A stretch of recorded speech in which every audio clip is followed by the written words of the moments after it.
Magnus started d3, fantastic.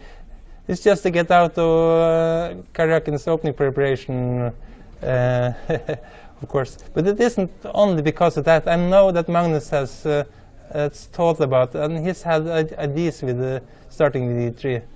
For instance, g4 is in the air at some moments, and probably not here. With so much, now the focus is on the center. It seems like it will be turned into a quite normal setup the moment Magnus plays d4. But will he try to avoid playing d4? He will. Magnus' main strategy, I think, during the blitz tournaments is simply to play non-conventional chess, just to get the players out of their preparation. And I don't know, it's quite a normal position now, but it has nothing to do with preparation or anything. So it's a normal position. I'm sure black has equalized already, I would say, but that doesn't matter in blitz. It's about playing fast. Is Magnus thinking? What is he thinking? He might consider playing d4 to put the bishop on d3. If not, he may end up with the bishop on e2. And I don't know if Magnus is considering to play d4 or not. If he wants to play d4, it's more logical to do it now, because the bishop seems to belong on d3, I would say. He took right away. And even twice. Okay, we might end up with a hanging pawn structure. That is different. That is certainly something to play on for both sides, of course. Is Magnus still trying to keep the pawn on d2? That's interesting, because he's got a couple of diagonals towards black's king. But I doubt it. I doubt that he could succeed by just playing with the bishops and let's say bishop d3 and not. I think it will end up with a pawn on d4 soon. But it might be a little bit late. Oh, Magnus play a3. I think that's to prepare d4 and avoid a check on b4. So it will be transferred to a hanging pawn structure or something like that. I think he will play d4 now. And oh, not yet, not yet. There are tricks in position like b4. Is b4 in the air? It is in the air. Rook c8 must be extremely natural now. It comes rook c8. And now it's actually a bit late to play d4, because things happening in the c line. So now I actually wonder what Magnus is going to do. Will he play rook c1 and queen back to b1? It's the most natural thing I can think of. But it is not much, of course, not it isn't much. But that doesn't really matter. I was just thinking, is there more things happening in some other games? But it's hard to find out when you start following one game.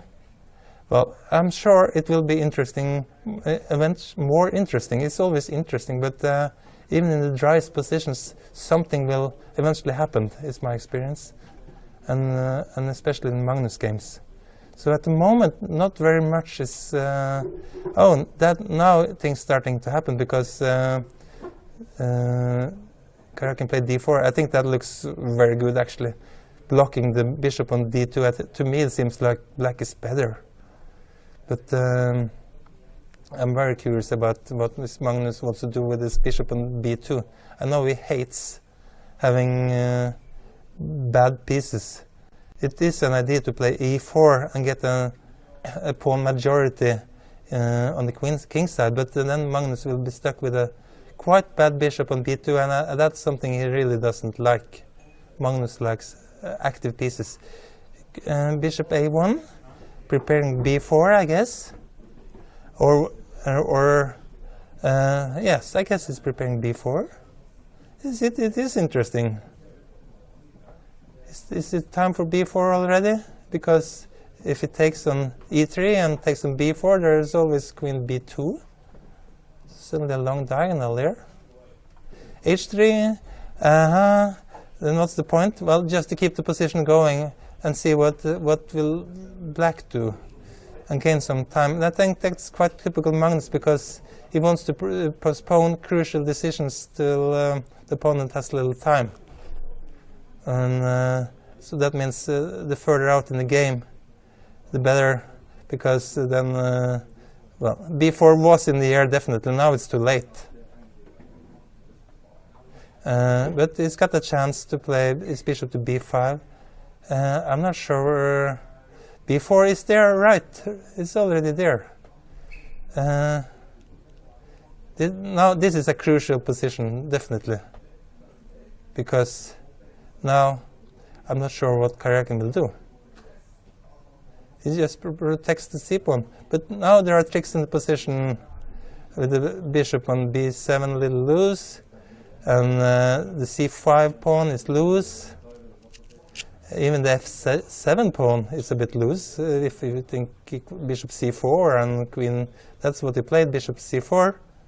And now, well, I'm sure objectively, black should be doing fine. He took on d4 actually, got rid of the bishop. That was in case he takes with the pawn, he didn't want to be stuck with the bishop on a1. But can Karjakin have possibly any problems here? Are there any tricks? But just c takes d4. He took with the bishop for some reason. I thought c takes d4 was quite natural. He wants to keep pressure on the d line. But it seems like Magnus can...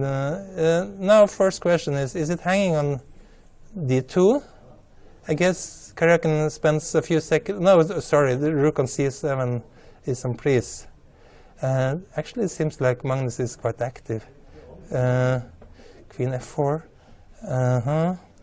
The queen is okay there. You can't play g3 because of queen f3. Rook e3 looks like a natural move to me. Double on the e line. But it is hanging on d2. Maybe simply, it protects it simply.